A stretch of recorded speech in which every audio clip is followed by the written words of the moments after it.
Hello, dear starshines. Christina here with Rise of the Multidimensional Human and LightbodyInc.com.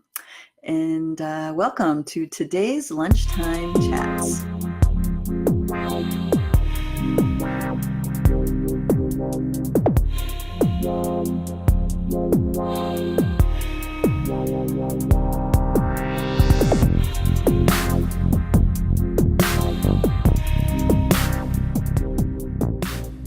Great things to talk about today. The first topic we have, first question is, what happens if I were to integrate an energy other than my own, like as in not me, feeling like you've integrated energy of someone else or perhaps energy of or an entity, stuff like this. And the second question is, why is it that the more I ask for help from people, the more I feel pushed away and abandoned like this? And this person actually goes on to feel like all of society, of the community, has turned against them. And then the last topic, which is the first, is timeline jumping. I can tell it's happening, and I don't mean to make it happen. Why is this happening? Why could this be happening if I'm not doing it on purpose like this? So welcome everybody. Welcome Michelle. Welcome Haley. Welcome Erin. So nice to see you guys. I'm glad that you're here hanging out with me today. So timeline jumping, let's go ahead and talk about that. And let's see, I'm trying to feel in if I need to talk about the 9 dimensions before I go into timeline jumping. I don't think so. I think we can talk about timeline jumping. Hi, Christy. Hi, Christy. Speaking of timeline jumping. So what is timeline jumping? We'll start with that. This is when time as we normally sense it as a linear progression like this, so we experience time as a fourth dimensional construct. Okay, that's this canopy here of time fields, or fields within fields within fields within fields that make up our 4D experience. Okay, and stories and identities is part of that too. But timelines normally in our perception is a trajectory that we go on. And most people, timelines is when you're navigating a timeline like a jumbo jet would fly through the sky. So let me see if I can find some room here to draw. All right, here we go. You are a jumbo jet going across the sky. Now your trajectory maybe can veer to the right or veer to the left, but you really can't do any 180s or up downs. You can't do any drastic maneuvers because of who your identities and who you think you are. So your timeline is a trajectory like this. And to create any massive change in your life, it requires a lot of discipline, a lot of work, a lot of navigating, right? This is how we normally consider, or this is normally how we experience time. But now that all these veils are opening up, and the idea of who we think we are has become much more malleable. And for many of us, we've kind of like, you know, that's an extremely loose relationship. We discover that really we can travel through timelines like we are, because we're so not limited by who we think we are. We can go up, down, sideways, right, left. We can maneuver very quickly and very easily. And when we do that, time is no longer like a jumbo jet trajectory. We can go this way, we can go that way, we can do this, we can do that, right? Because our sense of self, the constructs that are creating our reality, is no longer rigid anymore. It's very fluid, it's very pliable. And when you are navigating timelines, you also get the sense that everything is circular. So time is actually more of a spiral kind of shape. Now those fields within fields within fields that I was talking about, that is the 4D, this is how you get multiple timelines going. You have a time field here, you have a time field here, you have a time field here, okay? So you have all these nesting dolls of fields that we navigate with our actions. We navigate all those fields, all those timeline fields with our actions, words, with our vibration. Now, once you're able to release a lot of who you think you are, your identities, I'm a light worker, I'm a this, and I'm a that, right? The more you can let go of your identities, the much easier it is for your whole body, your whole being to shift a timeline from timeline to timeline like this. And Now I have to get into the 9 dimensions, and we are all these levels. Our being is more than just the soul level. That's the 5D Akasha identity. We are a light body. We are soul song. We are all that is. We are the mother of God, the Madre de Dios, the center of the Milky Way galaxy. We are living in a biosuit that is all these nesting dolls of reality put together into this really cool biosuit, okay? So we are aware of, most humans anyway, are aware of themselves to the 4D level. You're aware of who you think you are. You're aware of your stories. You're aware of the human story, of your family story, of your culture story, blah, blah, blah, blah, blah. And maybe you're aware of who some of your soul story as well, like as in identities of other lifetimes and so on and so forth. Now say you are aware of that up to here. But there's these levels up here of who you are that you're not aware of, okay? Until you are, of course, because that's the name of the game in this acceleration nowadays, is we're waking up to all these levels of who we are.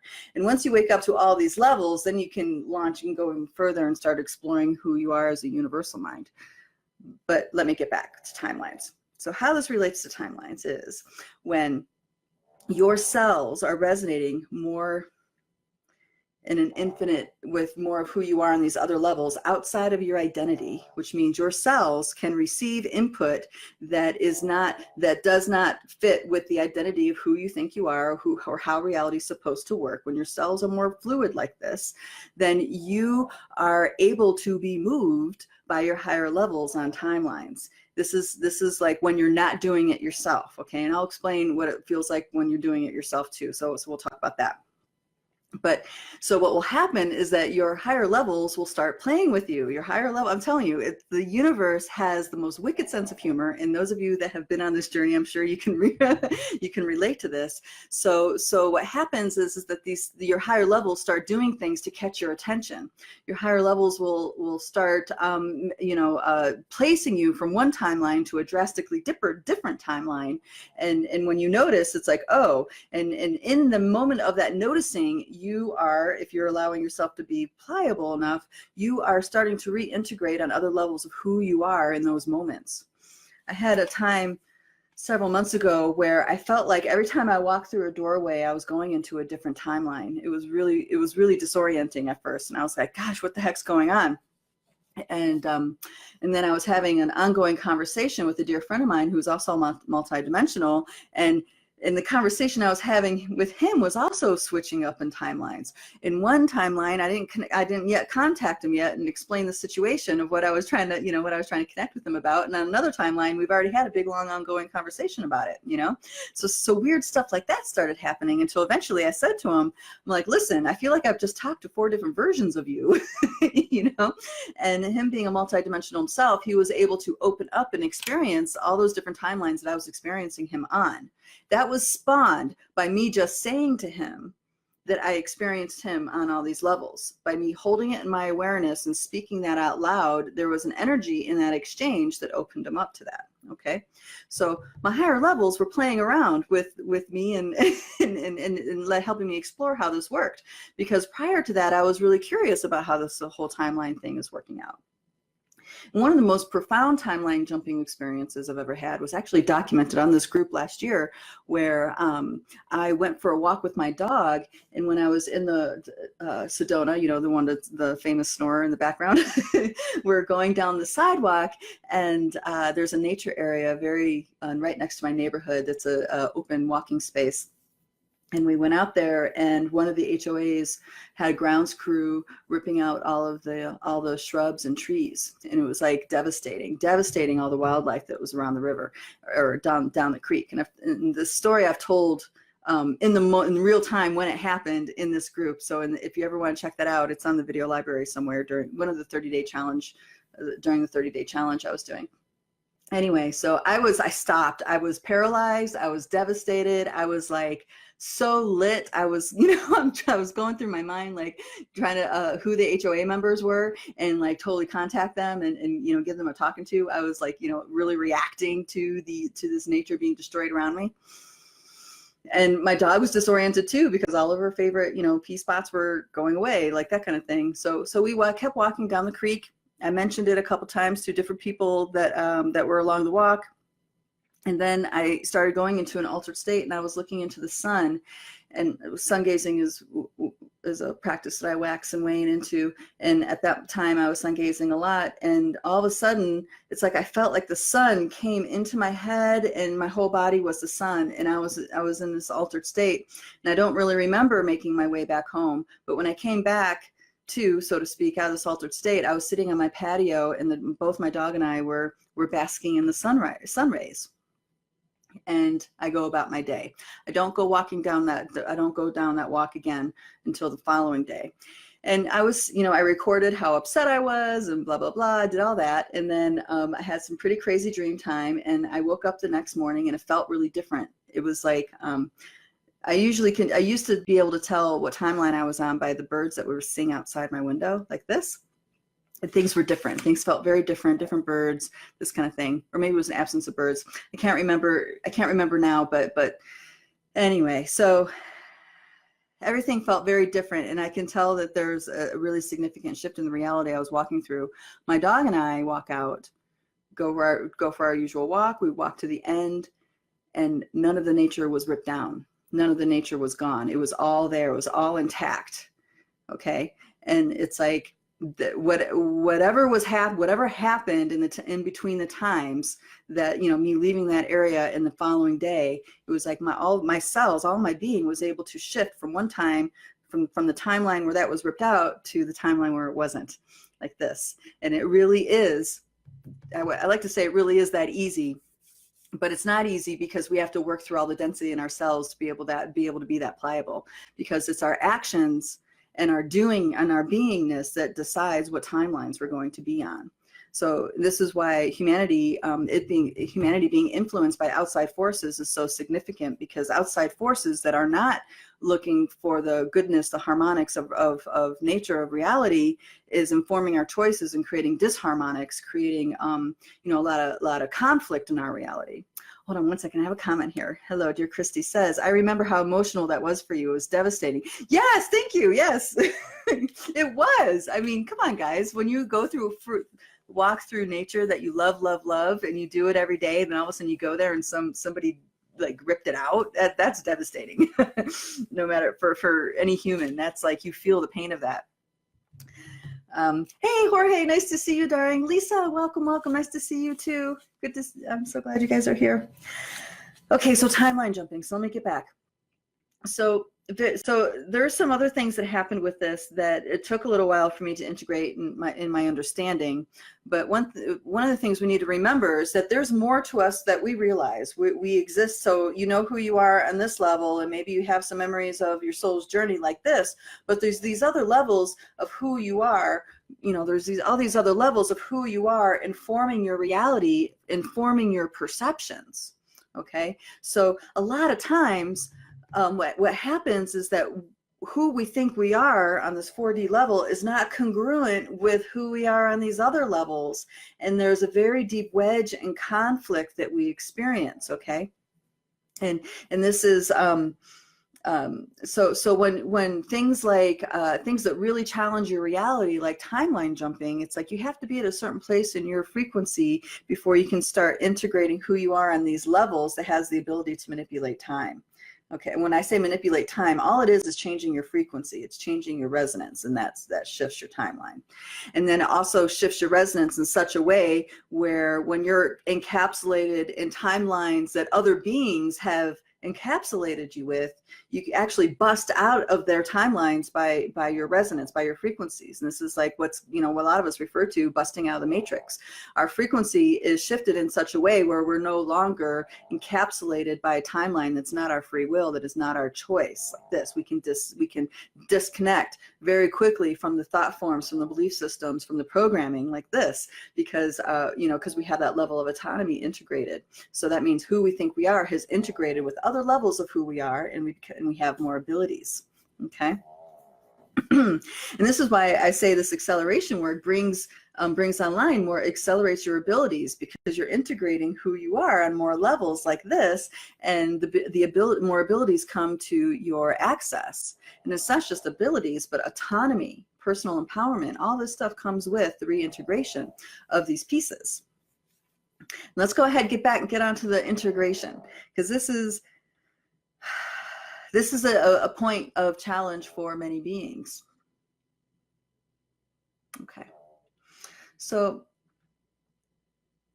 when you wake up to your levels of who you are on all these, on this ladder and beyond, you start to recognize that you contributed, you on your higher levels, on these levels up here, you contributed and planned out your fragmentation. Okay, you contributed and planned out the ways of fragmentation, the way you're going to fractalize through into this reality, into this more dense reality. Okay, so because we're on this planet of acceleration, and it's time for all of us to remember who we are, which means we need to integrate all of who we are.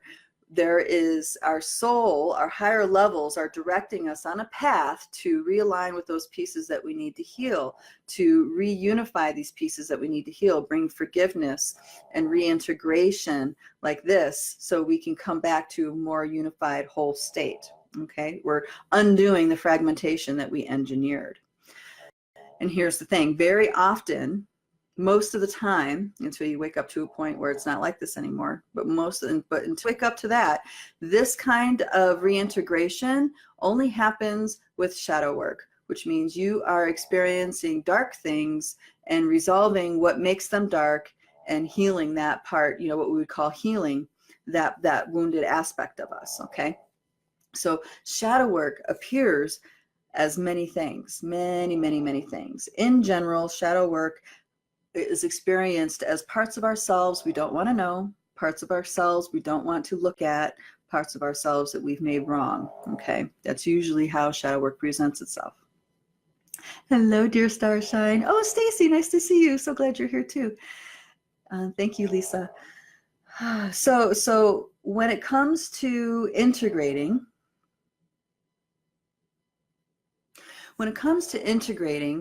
this shadow piece in the beginning, when you first experience it, it feels like it's not you. It feels like it's something attacking you or imposing its will upon you, or, you know, doing something that's against your will. Okay, and that is because you're aware of yourself here, you're aware of yourself here, and this other piece coming on your path that is being sent to you from the force from your other aspects up here, you're not congruent, you're not in touch with that part of yourself that's bringing that experience to you. Only after you resolve what creates division and bring compassion and forgiveness into the scenario and reintegration process happens, do you recognize who you are up here that was orchestrating the event. Okay, so when you feel like, so when I talk about integration, I'm talking about soul level integration, integrating soul and essence aspects back into your core light self. That means that aspect no longer feels like it's separate from its source. Okay, and you have more quantum now in your biosuit, like this. This is what I call integration. Now,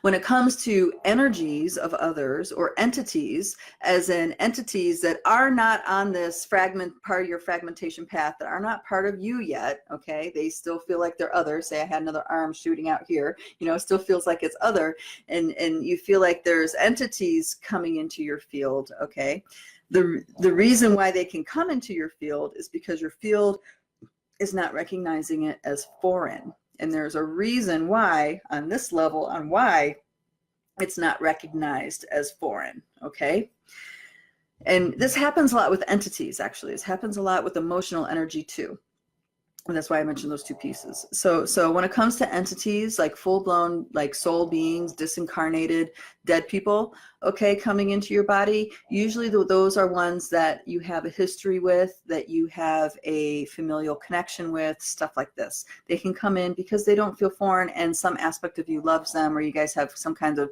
different soul contract agreements, soul family dynamics going on, that kind of thing. Okay, so when an entity comes in, Doesn't necessarily mean that it's negative. It could be, you know, grandma trying to protect you, stuff like this. So entities do come in. And to be completely honest with you guys, and I don't say this to freak you out, but humanity is inundated with intrusive entities, with disincarnated dead people. These are like beloveds that, you know, where one spouse died before the other. You know, that happens in that dynamic. It happens with family dynamics, with grandparents and grandchildren and parents and their children. Like if the parent was dying and didn't want to leave their child at a young age, you know, dynamics will bring an entity, you know, to come in.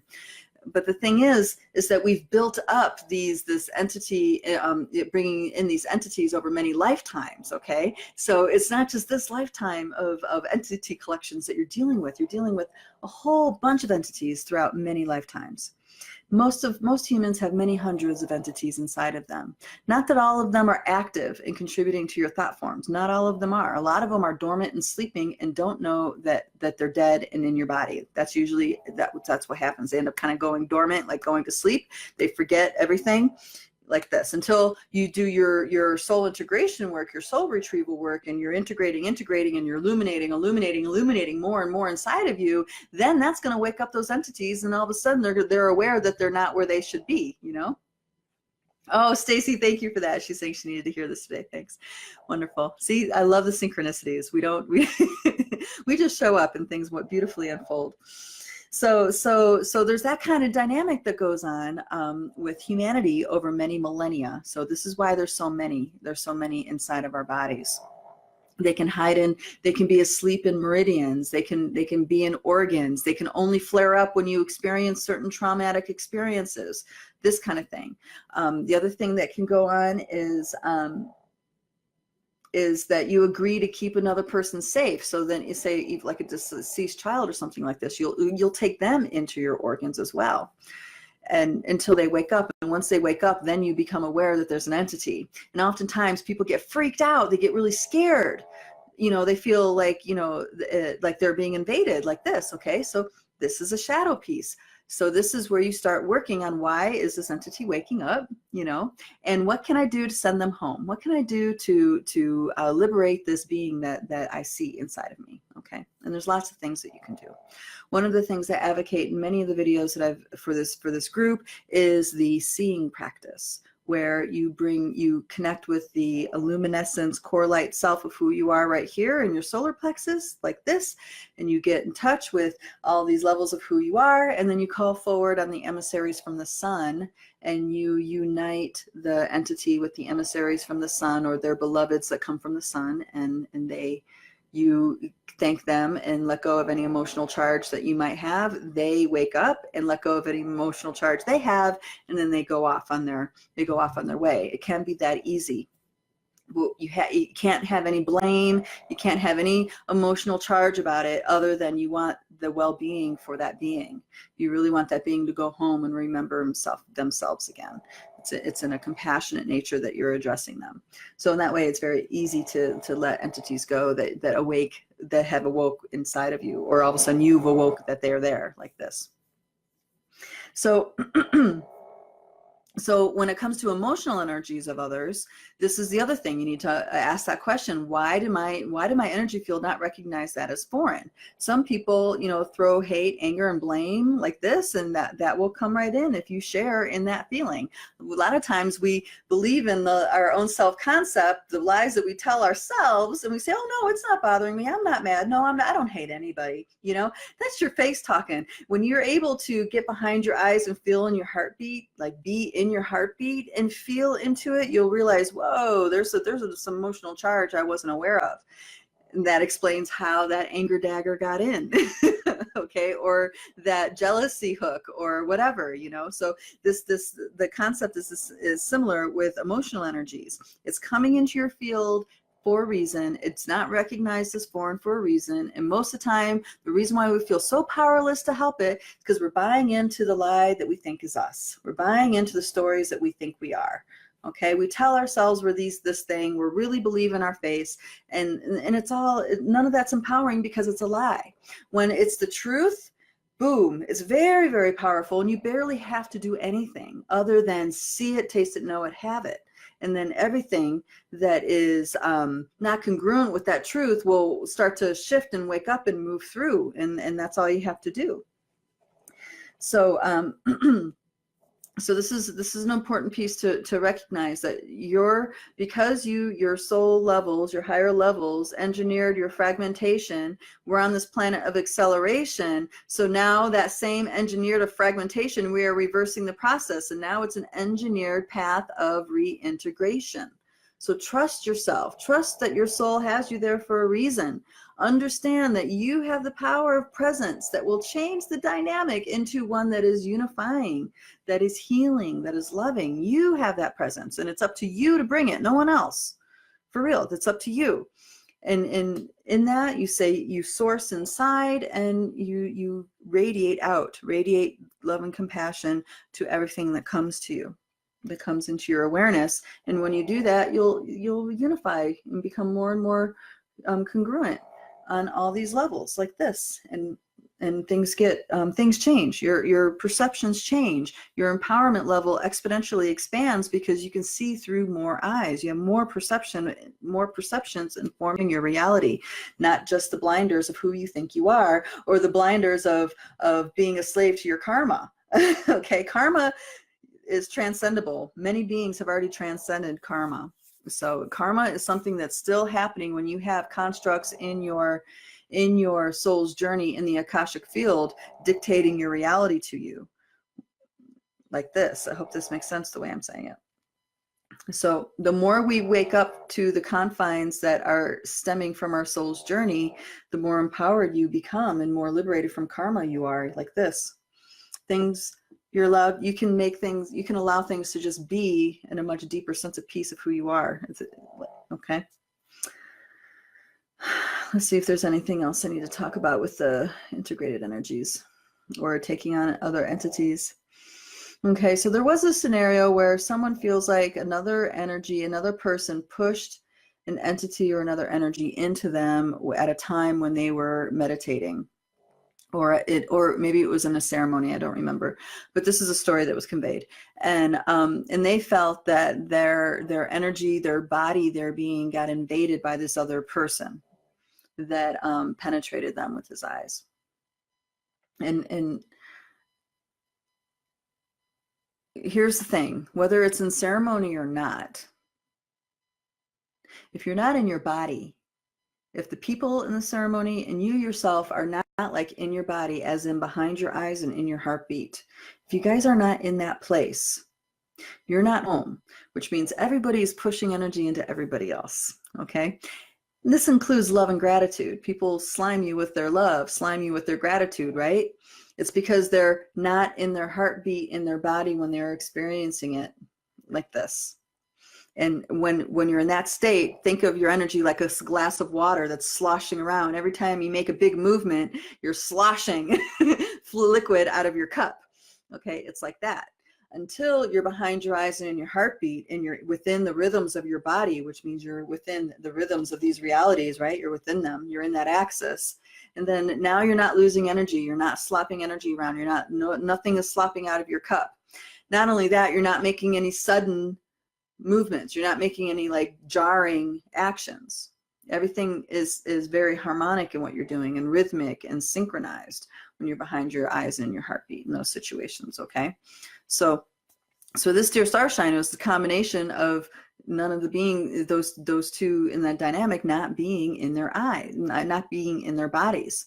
But here's the other thing that happens, especially when you have sexual attraction going on. Most of the time when people are sexually attracted, they're making it about that other person and not about themselves. So when you're looking at someone, when they are looking at you, or you're being looked at like this, there's actually like laser energy coming out of the person's eyes, and they're penetrating your body.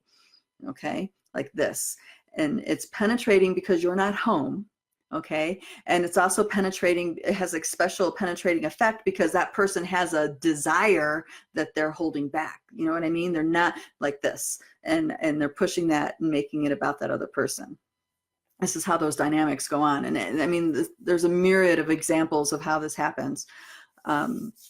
And I talk about this in other videos about, you know, energy pushing and emotional pushing. But I'm going along this tangent because this ties into the next piece, which is about a dear starshine who feels desperate and feels like no one wants to help her. Every time she asks for help, she gets shunned or pushed away or whatever. So empaths especially have abilities that other people don't have. Okay, we can see, sense, feel into things that other people don't, and it's because we have certain data set channels open up in our awareness that is not, you know, that everybody else has not maybe embraced or said yes to, or actually most cases humans have shut their empathic abilities down because of the intensity that comes with it. But for those of us who didn't shut them down or aren't able to shut them down, that those data sets that we have, that we're able to receive that others are not, have an equal outgoing channel that we have that others do not, which means when we have a emotional response to something, excuse me, when we're having a emotional reaction to something or somebody, we're taking in all those data sets, and when we have a reaction, we are actually whacking or hooking or holding that other person, that person that we're having the reaction to. Okay, we're actually like grabbing onto their energy, or we're hooking them, or we're whacking them with our emotional response, feeling justified in our blame for that emotional response. Okay, this is very, very, very common among empaths. Most empaths don't really want to admit that they do that, and you don't know that you do that until you wake up to it. It's one of those things, you know. It's like, I was having a conversation with a friend, because there's things that happen your entire life, are going on your entire life, that we have blinders to until we have a major healing and an integration happens, and all of a sudden that blinder is no longer there, and we realize a particular pattern has been going on our entire lives. We just never noticed it. That's what it is to wake up to something. Okay, so. But the cool thing is that once you wake up to something, you see so clearly the past pattern, and you totally get how not to do that anymore. Okay, you totally get how not to do that anymore, and you feel that it's very easy for you to choose something different like this. So truly awakening to something is a very empowering thing. It's not a shame piece. You know, it's not like you wake up to something and all of a sudden you're ashamed about doing it all your life. No. It's not really like that. It doesn't feel like that anyway. So empaths, when you're having an emotional reaction to somebody or something and you feel justified in that emotion, we are actually, because we have other channels of abilities available to us, we are whacking that person or that thing, you know, with our energy, which can be perceived as a psychic attack. So we don't know that we're actually psychically attacking people with our blame. Okay, we also psychically attack when we are gripping onto somebody or shaming them because they aren't doing what we think they should do. Okay, so you don't have to be an empath to pick up when someone is grabby with their energy or pushy with their energy. The knee-jerk response when someone is really grabby or pushy with their energy because they're not owning their pieces, they're not in their body, and they're doing all this externally, the natural knee-jerk response for all humans is to push you away, is to like go away. You know, they have that feeling of they don't know why, they just want to get away from you. They don't want to help you, they want to get away from you. It's because they're hearing, feeling, sensing this thing going on more than the actual human being that is in despair and needs help. Okay, that's why you get pushed away. That's why people push you away. That's why people shut certain doorways down. It's like, oh my gosh, I don't even want to mess with that you know, it's like, but so if we can practice, even though it is painful, because you have to face your own pain and despair and all this stuff, if you can practice being behind your eyes and in your heartbeat, and feeling what's the next step like this, or who is an appropriate person to ask for help like this, and you're coming from a place in here, then it's not an attacking thing. And most of the time when you are in a place like that, the perfect person will come onto your path almost immediately, who can offer you something, who can help. Okay, so this out-of-body experience that most humans are having is a pandemic. It is really, really, everybody does it on some level, and it facilitates and perpetuates this dysfunction we have of people shutting down and not showing up authentically. You know, it's like people It drives people away from their humanity, from their compassion, when you're getting pushed and invaded with other people's energies. You know, and it's only because we don't know how to stand in our axis, in our truth, like this.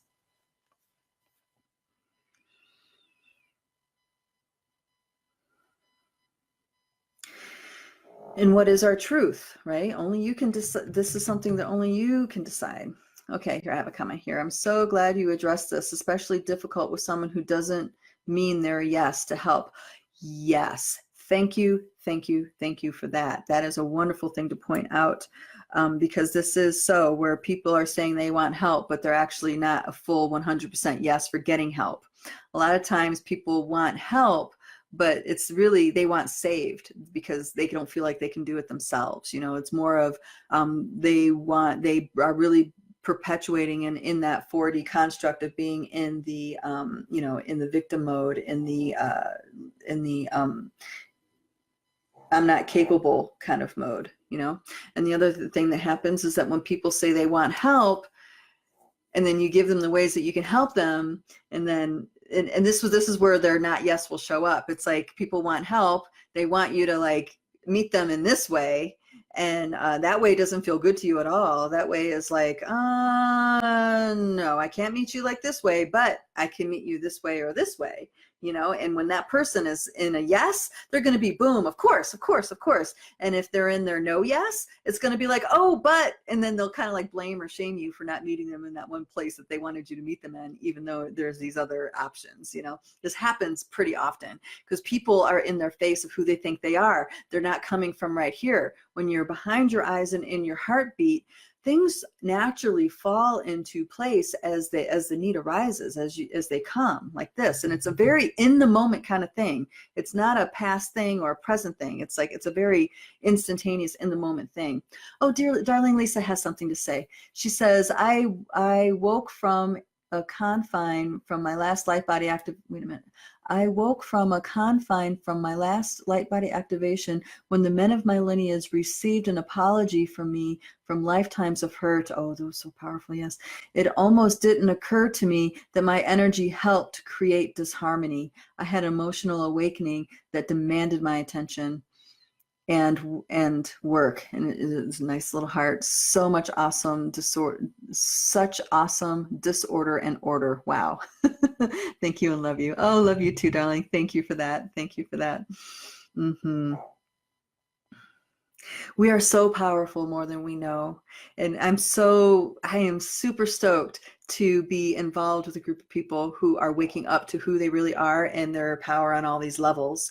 Now, I say power, a lot of people feel like that, you know, I might be talking about a power trip, but I'm talking about the compassion and power of your heart, your ability to change the reality with your presence. You know, this is a whole nother level that most people don't associate with the word power. You know, we have the ability to free all of our loved ones. We have the ability to free ourselves. We have our ability to change our planet. I mean, this is really so, and I see it happening. There's a lot of crazy chaos happening right now, but there's also some amazing miracles going on right now. I can't even express how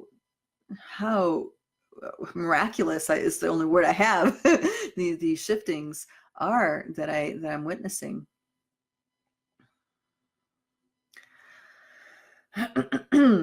So I know I cruised through this today. I must have left out. I left out something, I'm sure. Let's see what else is here. All right, so we have the oh yeah, the pushing away, calling for, okay, the empaths with their energy. Okay. All right, I'm going to give you guys a piece that will help bring some more harmony into your world where you feel like there's disharmony. Okay. And the practice goes like this. Okay. So you have been many, many, many, many beings. You have been many beings beyond human. Some of those multiple beings maybe were on this planet, in the solar ring, or somewhere else in the solar system or universe, right? Hello, darling. Hello. So you've been many, many beings. And a lot of the people, if not all, of the people that you have in your life right now have contributed into lifetime experiences as those other beings as well. Everything that we're experiencing in the here and now is a repeat of something that has already been done. Everything. Okay. I concur with the miracles are epic. Yes. Thank you, Lisa. Yes. Mm-hmm. Yeah. I just want to sit in the moment of, yay, the miracles, you know? Okay. So we have all these levels, all these higher dimensional levels and lower dimensional levels creating our 3D reality, right? And when we get in touch with who we are as a non-human being in our soul's journey like this, we are able to understand the scenes behind the scenes in our everyday reality. So you have relationships going on in your everyday reality. And because we're on this time of acceleration, we're on this time of reunification within ourselves. So this is a time for us to visit all the mechanisms at play that have separated us, that created fragmentation. Okay, so we can just sum that up as healing like this, because this is, I don't mean, so when I use the word healing, it's a little bit different connotation, all right? It's that reintegration back to unity thing that I'm talking about. So you've had all these non-human experiences, so have all the people that are in your life. Everybody in your life is reenacting constructs from all of these other experiences outside the here and now, your non-human experiences, okay? So when you have a relationship with somebody that has really sharp disharmonics, maybe you love them, maybe you guys are in love and it's a deep, deep love twin flame relationship. It doesn't matter. It's just that that sharpness is there, and then these other parts of the relationship is there, which is usually why we stay in these relationships, because there's the good, there's some really great things that are in the relationship, but there's always this sharp part that lingers or maybe rears its head every so often. Okay, so what we need to understand is, or what we need to practice recognizing is, what experience, non-human experience, and I do encourage you to go to the non-human experiences, what non-human experience is behind that facet of our relationship? And you could say behind that facet of that person's personality, okay? So, for example, I'll use my own life as an example. It took me a long time to realize that my closest and most loving relationships, or most beloved relationships that I've ever had in my life, have all been because of really dark connections that I've had with that being. Okay, and the stronger the love, the darker the peace that revealed itself, okay, in that relationship. And this is for me, this is the way my soul chose my awakening process. It doesn't necessarily mean that's how everybody is, but this is how my journey was. So now when I have, so this includes, you know, a close family and stuff like this. So now when I'm looking at the dynamics, when there's disharmonics going on, I can see, and maybe I'll take an example of one of my children, is that I can see, hello, darling. So I didn't see who the hearts were from, but thank you so much. Is that, you know, I have kids, right? And there's the good and the bad and the, you know, the parenting kind of dynamics. But there's this one particular dynamic with one of my kids where it was really sharp, really, really sharp. And I never could completely resolve it like this. And it wasn't until I awoke to our dance that her and I had outside of the human experience did I realize this. And I'm offering this piece up to you guys because you can reach it too. Okay, that means when you can open up your heart space, you can bring your eyes down into the heart, and you can access the akasha. You can access this doorway to infinity with your awareness. Okay, and what happens is, as a navigation tool, is that I remember our connection in the dark. Okay, that's what's maybe in my face. But then I say yes to that. I see you and I accept you. I accept it. And then I also go in my heart space, go into curiosity of what is the memory of us in the light, where we had angelic connections, or maybe we're divine, connected on a high divine level like this, or whatever, you know. So it's like, then I can see these two pieces. So when the really dark piece is expressing itself in our relationship and it becomes really disharmonic and difficult, if I can't unravel it in the moment, I can help diffuse the intensity by bringing my awareness to focus on this light part right here. So maybe the dance was between the Draco and the Pleiadians, you know. the light connections with the Pleiadians and the dark connections with the Dracos. So maybe her Draco aspect is coming out and it's really venomous and vicious and hurtful and blah, blah, blah, blah, blah, right? You know, the story. and I'm in that, you know, we're having this interaction because there's an agreement, there's something that needs to get worked out that we haven't awoke to yet, right? So in the moment, if I can unravel something, I will in that Draco level. But if I can't, then I'm shifting my awareness to remembering that our connection here in the light as that Palladian piece. And in that connection of the light, that helps mitigate some of the intensities. So there's some space can happen and reflection can occur. So we're not swept away in the intensity of the disharmonic or the intensity of the emotional exchange like this. I hope this is helpful, the way I'm helping explaining this exercise. Oh, Tammy, welcome, welcome, welcome. Tammy has something to say. It says, hi, Christina, what a joy to be in your presence at this moment. Oh, that's very sweet. And I just finished up with this. Oh, okay. So she's just jumping in is what she's saying. Okay. So, so when you have difficult disharmonics going on in your personal relationships, all of this is organized by your higher levels. And then you can, now that you're integrating on these other pieces of who you are, you can start practicing identifying these other levels of engagement that are acting out in the here and now. Because like I said earlier, because we're on this planet of acceleration, we're on this planet that is commanding that we all unify back to ourselves again, you know, heal our fragmentation back to unity consciousness. We need to, all those players in our lifetime are contributing to our waking up process by bringing our attention to something that needs our awareness, needs our presence, needs our healing, like this, needs our unifying force, presence. Mm-hmm. So who we think we are is completely bass-backwards.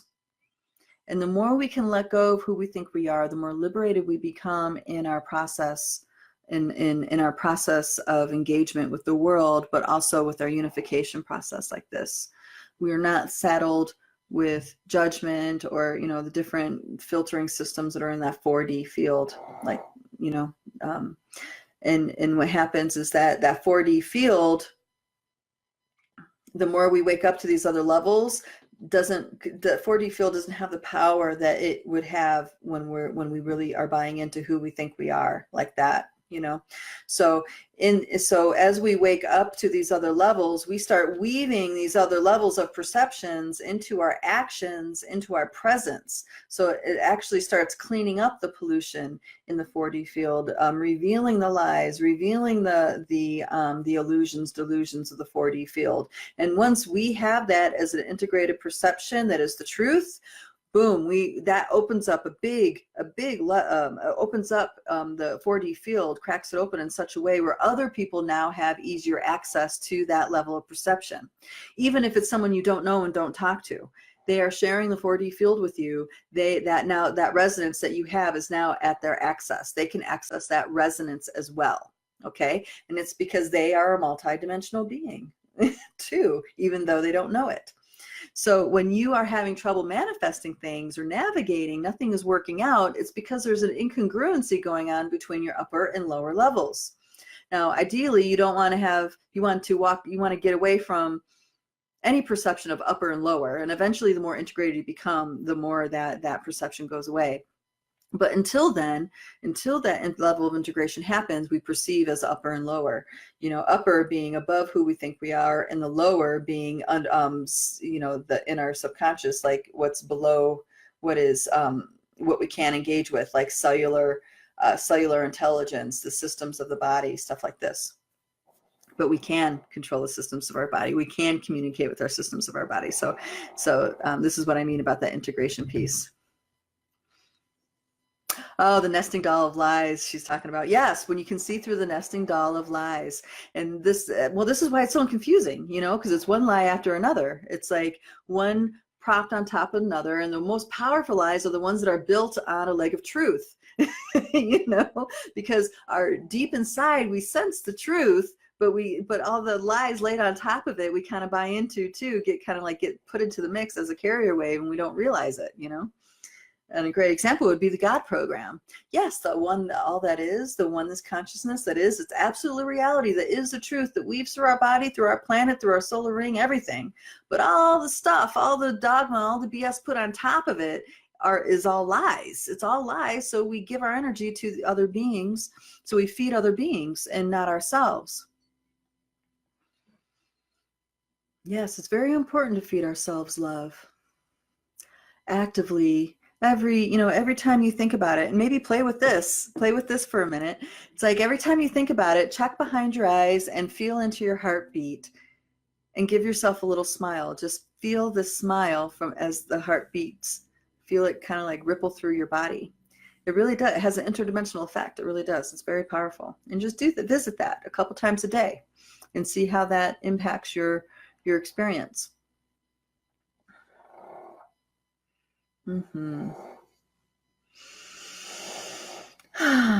Well, guys, I think that this might be all I have to say about these pieces. Are there any, if there's any questions, we have about 10 minutes left, maybe a little less. And if there's any pieces that you want me to address or circle back to or experiences to share, just go ahead and let me know. And if it takes you a second to type it all out, just let me know you're typing something out. A quick message, waiting for the long message. I have this wonderful new chai today. Okay, Tammy Lee says, can you repeat that look behind your eyes? Oh, behind the eyes technique. Okay.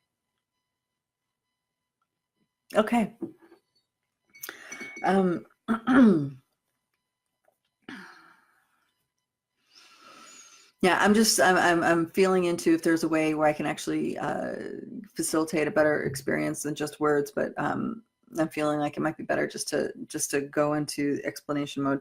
So behind your eyes is a journey, because we are so used to not being behind our eyes. Very often people feel uncomfortable being behind their eyes.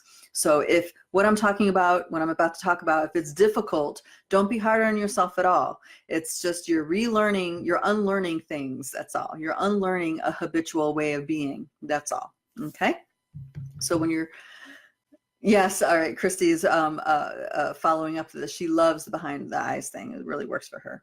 So when I talk about I use the word slime, like sliming, people pushing their energy into you. Okay.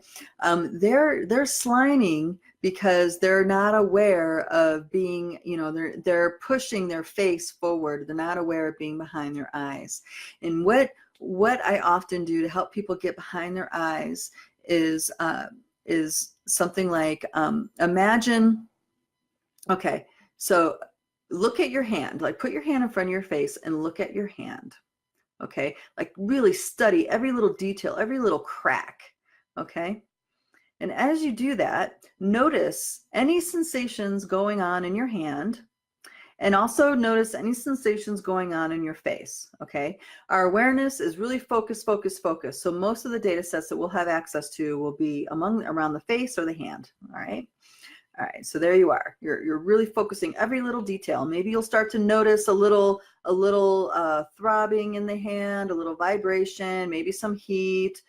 Maybe you'll notice some pressure along the eyes and the forehead. Just notice those sensations. All right, now you're looking at the hand, and now with your intention, imagine what's happening is that you're actually lasering energy out of your eyes and onto your hand. Okay. Okay, so just to have that visual. And then you're going to take a nice deep breath in, and with your intention, with your hand, you're holding the energy that you're lasering into it, and with that inhalation, you're going to push it back. Notice the sensation that you have in your hand, in your face. Okay, now there's a lot of heat, there's a lot of energy in my hand right now. And now at this point, I'm just going to inhale and pull the sense of energy, all that energy. So it's now behind my eyes. Now my eyes are closed, but my intention is that all that energy that was lasering out of my eyes is now back here. And I'm going to add in the extra sense of, pulling my energy back here like this. And notice what the body does when you do that. Okay. And now notice you can kind of see your nose. Okay. And then there's also a sense of the eyebrows being above your eyes. Okay. Now all of a sudden you're more aware of you're more aware spatially what's going on. Okay. With your eyeballs engaged with your head, in relationship with your head. Okay. So that is an exercise to play with for getting behind your eyes, what it feels like. For most people, it'll be uncomfortable in the beginning, and then it gets easier as you go. And what happens after you're behind your eyes, if you really want to now relax and not have to actively pull yourself back behind your eyes, because we're not used to doing it, so it's not our natural state, so it takes concentration. But when you want to now put it on put it on automatic now, so now you're behind your eyes, and while you're behind your eyes, you just kind of sit back and open your awareness to hearing your heartbeat. Yeah, see, as soon as I tune into my heartbeat, there's a smile behind my eyes, and there's a smile now coming in through my body like this. And being behind my eyes is it's like a magnet. A magnet is now pulling my energy back behind my eyes and seated in my heartbeat. And very calm, very relaxed, you see.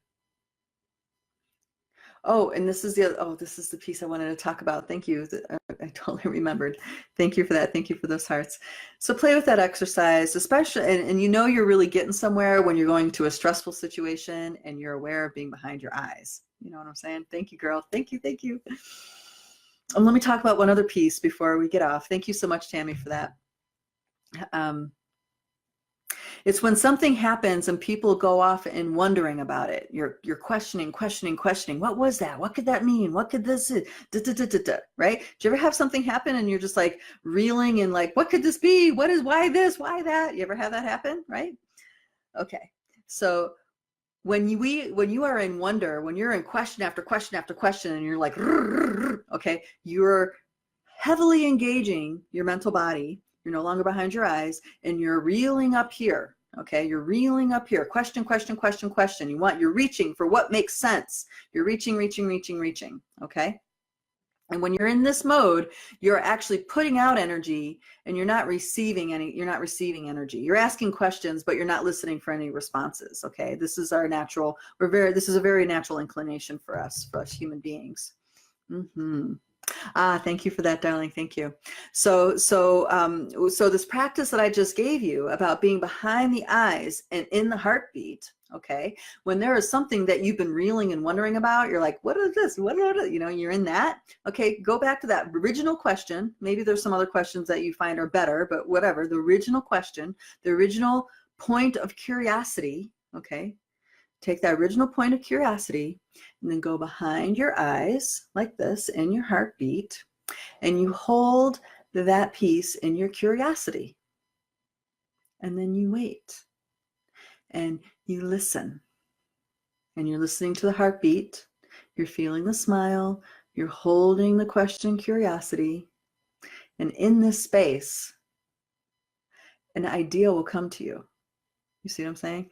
It could be really subtle. It could be a very gentle whisper. In the beginning, it is a very gentle whisper, actually. The more you listen, the louder it gets, the more natural it becomes. It becomes the predominant voice. But until you're at that point, it's like you're lit in your heartbeat and behind your eyes, and you're completely relaxed, and you're trusting that your knowing is responding to you. It's just a matter of you recognizing it. Okay, so with the wonder is reach. It's more like the wonder brings you to curiosity, and then you find the perfect thing, the vibe that you're really looking for with your curiosity, and then you take that back behind your eyes and your heartbeat, and you wait and you listen. The epiphany will come, trust me. Okay, dear Christy says, I pulled this piece into meditation while teaching my class, tuning into the heartbeat with gratitude. Yes. Okay, so she's applying this to her work as well. Yeah, that's really good. Thank you. And this is an ancient practice. I'm just kind of, I have a different take on it. Well, an acceleration take. It's a multidimensional take on it. Okay, darlings. Thank you so much, everybody, for being a part of this conversation and contributing. And I really appreciate you guys.